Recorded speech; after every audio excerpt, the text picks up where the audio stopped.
5G YouTube चेनेलाव आरो फिन खेबसेबाव बरायफिनबाय। दिनैनि गोदान भिडिअआनो जाहैबाय टयलेटनि निउ लिस्टखौ नोंथाङा गावबागावनि मबाइल फनावनो नोंथाङा बोरै चेक बानायगोन।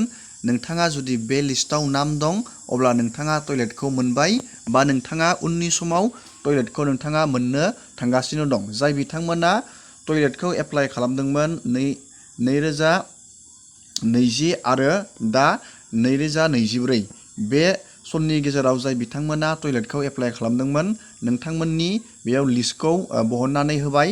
गोबां मानसिफोरानो कमेन्ट खालामबाय थादों बे टयलेटनि लिस्ट नायनाय भिडिअखौ नांगौ होननानै। बेनि थाखायनो आं नोंथांमोननो नैबे भिडिअनि गेजेरजों A to Z प्रसेसआव नोंथांमोननो देखायगोन।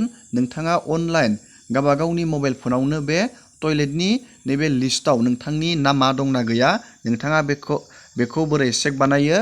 जाय बिथांमोना बे लिस्टआव नाम दं नोंथांमोना टयलेट लुनो थाखाय नोंथांमोना 12,000 रां मोनगोन बा नोंथांमोना मोनबाय। नोंथाङा बे लिस्टखौ बोरै चेक बानायो जोङो दानिया फारि फारि नायदिनि। गिबियावनो लोगोफोर नोंथांमोना बे टयलेटनि लिस्टखौ नायनो थाखाय गुगोलाव SBM बेखौ सार्च खालामनानै होनांगोन। आङो बेनि लिंकखौ भिडिअनि डिसक्रिपसनाव होनानै दोनखागोन। लिंकआव थुबाथाय नोंथाङा डाइरेक्ट पेजाव थांनानै चेक खालामनो हागोन। जोङो दानिया बेयाव लिंकखौ बेबायदि क्लिक खालामना होबाय SBMखौ गुगोलाव। आङो बेनि एप्लाइनि भिडिअखौ दाख्लैबावैसो देखायदोंमोन। जाय बिथांमोना गोदानै एप्लाइ खालामनो सानदों नोंथांमोना बे भिडिअखौ नायनानै इजियावनो अनलाइन एप्लाइ खालामनानै लानो हागोन। आरो जाय बिथांमोना अलरेडि एप्लाइ खालामनानै दोनदों नोंथांमोना गावबागावनि लिस्टखौ चेक खालामनो नैबे स्वच्छ भारत मिशन नोंथाङा बेयाव क्लिक खालामनानै होनांगोन। बेबायदि दानिया जोङो बेयाव बेबायदि क्लिक खालामनानै होबाय।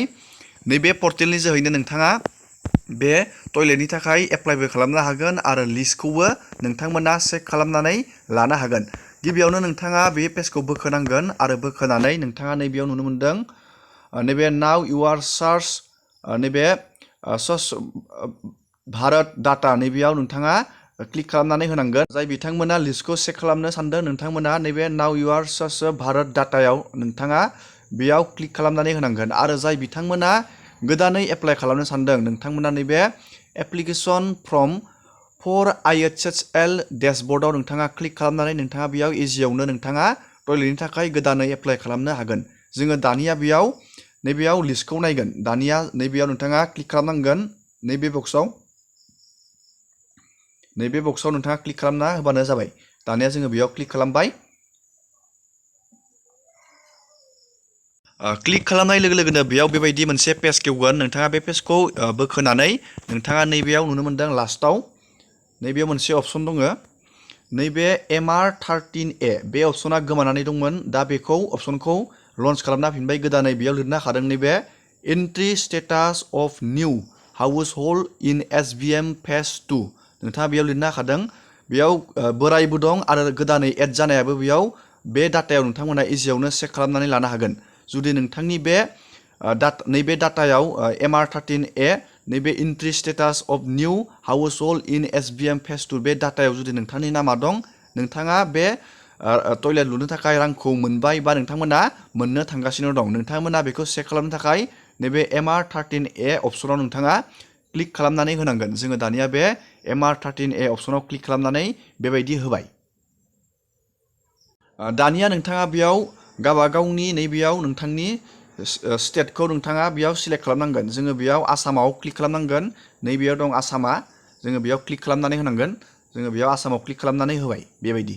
दानिया जोङो स्टेटखौ क्लिक खालामखांनायनि उनाव बेयाव नोंथाङा गावबागावनि डिस्ट्रिक्टखौ नोंथाङा क्लिक खालामनो नांगोन। बेयाव नैबेयाव गोबां डिस्ट्रिक्ट थागोन। नैबेयाव गोबां डिस्ट्रिक्टफोर दं। नोंथाङा बेयाव नुनो मोनदों डिस्ट्रिक्टफोरखौ। बेयाव नोंथाङा गावबागावनि डिस्ट्रिक्टखौ बेयाव नागिरबानो जाबाय। जोङो दानिया बेयाव मोनसे डिस्ट्रिक्टआव जोङो क्लिक खालामनोसै। जों नैबे क'क्राझार डिस्ट्रिक्टआव जोङो क्लिक खालामनानै नायगोन। नैबे क'क्राझार नुदों नोंथाङा। जोङो बेयाव क्लिक खालामनानै नायदिनि। जोङो बेयाव क्लिक बानायबाय क'क्राझार डिस्ट्रिक्टआव।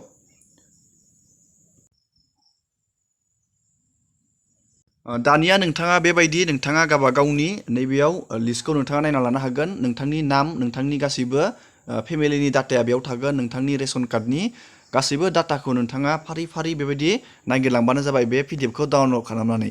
बेयाव गोजामबो थागोन, गोदानबो निउ एड खालामनायबो थागोन। नोंथांमोना बेयाव नायबानो जाबाय, गोबां बेयाव लिस्ट थागोन। नैबेयाव जुदि 1 नाम्बाराव मोनाखैबा नैबे 2आव थुबानो जाबाय, 2आव मोनाखैबा 3आव थुबानो जाबाय। बेबायदिनो नोंथाङा नागिरलांबानो जाबाय। बेयाव गोदान आरो गोजाम बेयाव जमा थागोन। नोंथाङा बेबायदि चेक खालामनो हागोन।